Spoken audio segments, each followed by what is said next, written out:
Gamescom. We're actually at Barton Farm, and here we have the Hulk. So this is the Hulk from Age of Ultron. Look at him, he's so cute. So what we want to do is kind of show some of the new things he can do. So as you're kind of exploring the farm, he has the ability to kind of leap through the air. Wow. So what we can do is we can explore this area, and this is one of the free roaming sections that we have within the game. We have some other ones as well. We're going to go to New York City. We're kind of really want to have these areas where you're going to explore. There's races, there's kind of adventure. You'll encounter characters, all these kind of cool features. So when you come here in story, you get to come back in free play and kind of really explore this kind of much wider universe. And that's where we get to bring the comic book characters in as well and kind of really bring this workplace to life. Yeah, how true is this going to be to either the comics or the movie? You know, what are we going to see that's familiar and what are we going to see that's different? So we're definitely going to be looking at the movie story. We want to hit all the kind of key points from the Avengers, from Age of Ultron.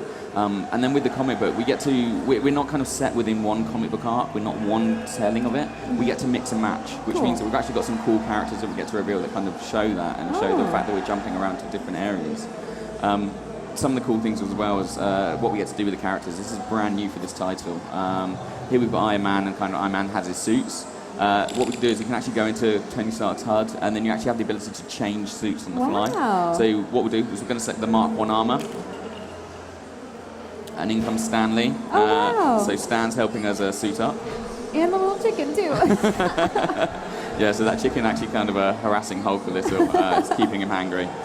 So that gives us the Mark 1 suit, and then we actually have more suits than what we're showing here in the game, but we want to kind of give a bit of a flavour of what the team have been working on. Do you know the Mark 5 suit at all, the suitcase armour? Not too well, can you show me? Yeah. So here we go, we've got the suitcase armour from, you've kind of seen the theatrical world. Yes. Cool. And so as you unlock these suits, they give you new abilities, new kind of mechanics, and that was really important that we had this within the world, because this is something that's very familiar. This is kind of like a really iconic shot from the films, and we wanted to recreate it in Lego. We've got a whole host of armour. This one's actually one of my favourites. So this is the Silver Centurion, or the Mark 33. Gotcha. What's great about this is... facial expressions are so great. So Lego's actually creating this as a minifigure. So really? There'll be a kind of a pre-order exclusive at certain retailers, and I want this character on my desk. Yeah. I just think the armor looks absolutely amazing. It does. It looks great as a Lego character. And is this specific to Iron Man that he has the changeable suits, or are there going to be other changeable things for other characters too? So this is kind of very specific for Iron Man. We kind of can jump into some other characters. We saw Stan Lee earlier. We actually have Stan Lee playable in the game as Iron Stan. So we have Stan Lee in his own Iron Man armor. So we want to kind of have a lot of fun with the character. You know the Hulkbuster from Age of Ultron? Stan kind of has his own ability. He gets to call in the Stan Buster. Oh wow! So we have the Hulkbuster in the game, but we now also have a Stan Lee themed Hulkbuster. Oh my gosh! Look at his face. So he's got a pencil there. There's a desk lamp. There's a coffee cup. And the team spend a huge amount of time kind of bringing these characters to life. It's got one of my favourite animations at the moment, where Stan kind of pops out and he starts working away on his typewriter. So they do an incredible job of really bringing these characters to life. And the Buster's changing the typewriter for him.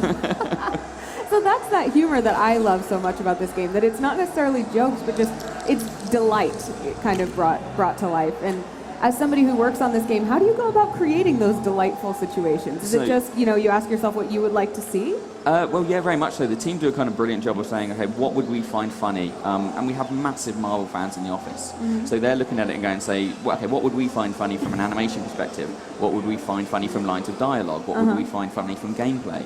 And they just do an incredible job of kind of wrapping this kind of really believable Marvel universe, but done with Lego humor. So they're the characters you know and love, but in an environment that's different from the normal. Right. Who are we looking at right now? So this is Speed. So he's one of the comic book characters we mentioned. He's a brand new kind of reveal for Gamescom. And this is kind of one of the comic book, I love his kind of animations that he has. I know, it's just so great. We have some other characters as well. We have the Unbeatable Squirrel Girl. Oh, wow. So another reveal here for Gamescom. So Unbeatable Squirrel Girl. We know there's some massive fans in the office who in particular wanted to get Squirrel Girl back into the game. Are you up to date on your Thor? So we have actually Thor, but it's Jane Foster. Oh, wow. So that's exciting. This is what I was meaning about the kind of the ability to mix and match both new and old content. Right. So stuff that's brand new kind of with kind of current Marvel themes, as well as classic characters in there. We've got other characters as well. So we've got Kamala Khan. So Miss Marvel, so she's going to be in the game. And it's kind of really exciting that we kind of mix and match all of these people in this universe and kind of have a lot of fun with the characters. And so as I'm playing through the game, I can switch between any of these characters as long as I've unlocked them?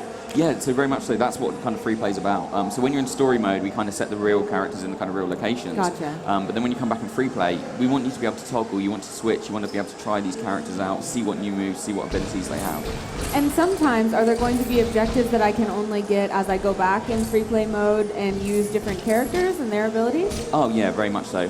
So characters will have unique abilities, and as you're exploring the world, you'll see things where you'll go, you know what, I need a certain character, I need a certain ability. So when you do unlock that character, you'll come back and go, oh, excellent, we can now use this ability and use this character to progress and see more and unlock more content. Awesome. Well, what are some of the unique abilities that you think are the coolest? So one of the great things, we've actually got this ability to team up characters together and do special moves. So as you're fighting, you can build up a charge meter, and then what you can do is you can actually trigger these special moves. So here we have Black Widow and Iron Man kind of doing a special, or basically like a smart bomb attack. And that means that we get to use these moves to kind of take down multiple enemies. It's really revamping the combat system. We know that people would love to build kind of LEGO games, but they wanted more from what you could do with combat. So we've added these new abilities, we've added these new mechanics, and you can kind of decide when you want to trigger these moves. One of my favourite characters is actually Quicksilver. So for a very kind of prominent in Age of Ultron, he has an ability to target multiple enemies.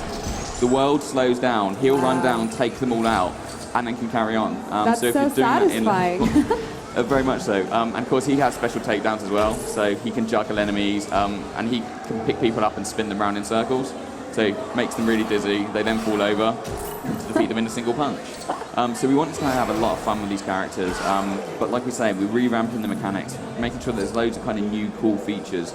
And it's just such a huge game. The team are kind of still putting in content. What's great is we're kind of announcing the release date for this title now. It's going to be available in Europe on January 29th. Okay. And it's going to be January 26th for America.